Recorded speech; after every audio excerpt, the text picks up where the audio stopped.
Next వచ్చేసి unit 1లో next question చూసుకునే ముందు ఫస్ట్ షెబిసిస్ ఇన్ఈక్వాలిటీ ప్రాబ్లమ్స్ యొక్క డెరివేషన్ పార్ట్ నోట్ పాయింట్స్ చూసుకున్నాం చూడండి. షెబిషివ్స్ అంటాము. షెబిషివ్స్ ఇన్ఈక్వాలిటీ అంటే ఇప్పుడు ఇక్కడ చూసుకుంటే ఫస్ట్ నోట్ పాయింట్ వచ్చేసి P of mod x minus mu greater than equal to k sigma less than or equal to 1/k².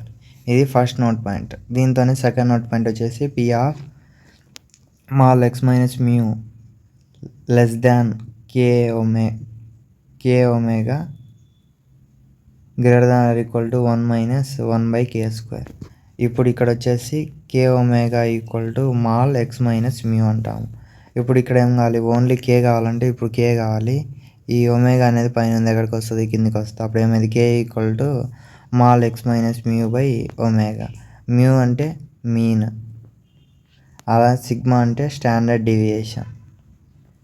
Standard deviation అంటే రూట్ ఆఫ్ వేరియన్స్. వేరియన్స్ అంటే ఏంది, సిగ్మా స్క్వేర్ కదా. అంటే స్క్వేర్ రూట్ క్యాన్సిల్ అయిపోతే మిగిలిందే standard deviation అంటాము. Only sigma అంటే standard deviation, అదే sigma square అంటే వేరియన్స్. ఇప్పుడు ఈ నోట్ పాయింట్స్ వస్తే మీకు క్వశ్చన్ అనేది ఈజీగా ఆన్సర్ ఫైండ్ అవుట్ చేయొచ్చు. ఈ ఫార్ములాస్ అనేవి వెరీ వెరీ ఇంపార్టెంట్. నెక్స్ట్ దీంతో క్వశ్చన్ చూసుకుందాం. దీంతో ప్రాబ్లం వచ్చేసి the number of customers who visit A car dealer showroom is a random variable with the mean 18 and standard deviation 2.5 with what the probability and it to be asserted that there will be between 18 and 28 customers. ఇప్పుడు ఇక్కడ ఏమేమి ఇచ్చిందో రాద్దాం. Mean ఇచ్చిండు, mean ఎంత ఇచ్చిండు, mean mu equal to 18 ఇచ్చిండు. Next standard deviation అంటే చెప్పిన కదా, సిగ్మాతో డినోట్ చేస్తాం. సిగ్మా ఈక్వల్ టు ఎంత ఇచ్చిండు, 2.5 ఇచ్చిండు. నెక్స్ట్ వీ నో దట్ మనకు కే ఒమేగా అంటే ఫార్ములా తెలుసు, మాల్ ఎక్స్ మైనస్ మ్యూ. ఇప్పుడు మనకి కే కావాలంటే ఈ సిగ్మా అనేది పైన ఎక్కడికి వస్తుంది, కిందికి వస్తుంది. Mod x minus mu by sigma. ఇప్పుడు when x equal to 8 then x equal to 8 అనుకుంటే ఇప్పుడు ఎక్స్ ప్లేస్లో 8 అనుకుందాం. మనకి ఇక్కడ ఇచ్చింది కదా కస్టమర్స్ ఎంత, 8 నుంచి 28 కస్టమర్స్ ఉన్నారు. అదే ఇక్కడ రాద్దాం చూడండి. కస్టమర్స్ 8 నుంచి 28 వరకు ఉన్నారు కదా. ఫస్ట్ ఎక్స్ ఈక్వల్ టు 8 అనుకుందాం. ఎక్స్ ఈక్వల్ టు 8 అనుకుంటే ఈ ఎక్స్ ప్లేస్లో 8 సబ్స్టిట్యూట్ చేసిన. 8 మైనస్ మ్యూ అంటే ఆల్రెడీ ఇచ్చేసిండు, మీన్ వాల్యూ 18 బై సిగ్మా అంటే స్టాండర్డ్ డీవియేషన్ 25 ఇచ్చిండు.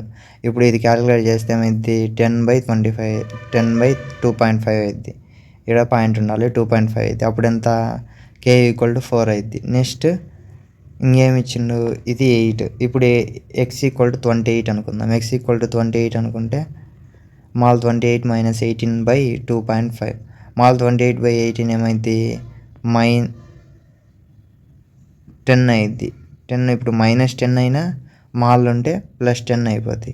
అప్పుడు 10/2.5 ఏమైంది, 4 అవుద్ది. అంటే కే వాల్యూ వచ్చేసి ఎక్స్ ఈక్వల్ టు 8 తీసుకున్న 4, ఎక్స్ ఈక్వల్ టు 28 తీసుకున్న 4. Next now from Chebyshev's inequality we have P of mod x minus mu greater than or equal to k omega equal to 1 - 1/k². ఈ formula అనేది ఇప్పుడు షెబిషిస్ inequality అనేది apply చేద్దాం.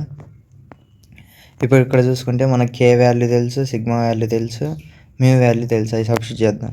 P of mod x minus mu అంటే ఎంత, 18 greater than or equal to k అంటే ఎంత తెలుసు, 4, సిగ్మా అంటే 2.5. 4 × 2.5 ఎంత, 10 ఈక్వల్ టు 1 - 1/k అంటే 4. ఇక్కడ k² ఉంది కాబట్టి 4². ఇప్పుడు ఇక్కడ 1 - 4² అంటే 4 × 4 కదా, ఎంత, 4 × 4 = 16. ఇప్పుడు ఇక్కడ చూసుకుంటే ఈ 16 అనేది కింద ఉంది, ఇక్కడ ఎల్సిఎం ఏం లేదు కాబట్టి 16తో మల్టిప్లై చేద్దాం. 16 - 1/16. 16లో నుంచి 1 పోతే 15/16. ఇది వచ్చేసి దీని యొక్క ఆన్సర్. నెక్స్ట్ దీంతోనే బి క్వశ్చన్ చూసుకుందాం. దీంతోనే ఏ క్వశ్చన్ అయిపోయింది. నెక్స్ట్ బి క్వశ్చన్ చూసుకుంటే if X is the number appearing on a die when it is thrown, show the Chebyshev theorem gives P of mall x minus mu greater than 2.5 less than 0.47 while the actual probability is 0. ఇప్పుడు మనకు given ఏమేమి ఇచ్చినో రాద్దాం. Let X denote the number of appearing on die, the probability distribution is. ఇప్పుడు ఇక్కడ చూసుకుంటే die అనేది వాడు త్రో చేసిండు. డై అనేది త్రో చేస్తే ఇప్పుడు డైలో ఎన్ని ఉంటాయి? 1 2 3 4 5 6 అని 6 ఉంటాయి కదా డైస్లో నెంబర్స్. 6 ఉంటే ఇప్పుడు అవే రాసినాం. ఎక్స్ అంటే ఏంది? 1 2 3 4 5 6. ఇప్పుడు 6 ఉంటాయి. ఎన్ అంటే 6 అనుకోండి. నెక్స్ట్ ఇప్పుడు నాకు 1 అని పడాలి. ఆ డై మీద 1 అని పడేదానికి ఛాన్స్ ఎన్ని ఉంటుంది? ఒకసారి వేస్తే ఒక నెంబరే పడుతుంది కదా. 1 అనేదానికి ఛాన్స్ 1 ఉంటుంది. ఛాన్స్ బై మనకు టోటల్ సమ్ ఎంత? 6, 1/6. నెక్స్ట్ 2 పడేదానికి కూడా ఒకటే ఛాన్స్ ఉంటుంది. Chance by 6 total. నెక్స్ట్ ఇక్కడ 3 పడేదానికి కూడా ఒకటే ఛాన్స్ ఉంటుంది, 1/6. 4 పడేదానికి కూడా 1/6. 5 పడేదానికి 1/6. 6 పడేదానికి కూడా 1/6. నెక్స్ట్ ఇదంతా అయిపోయిన తర్వాత నెక్స్ట్ మీన్ వాల్యూ అనుకుందాం. మ్యూ ఈక్వల్ టు ఈ ఆఫ్ ఎక్స్ అని కూడా అంటాము. మీన్ వాల్యూని ఎక్స్పెక్టేషన్ ఆఫ్ ఎక్స్ కూడా అంటాము.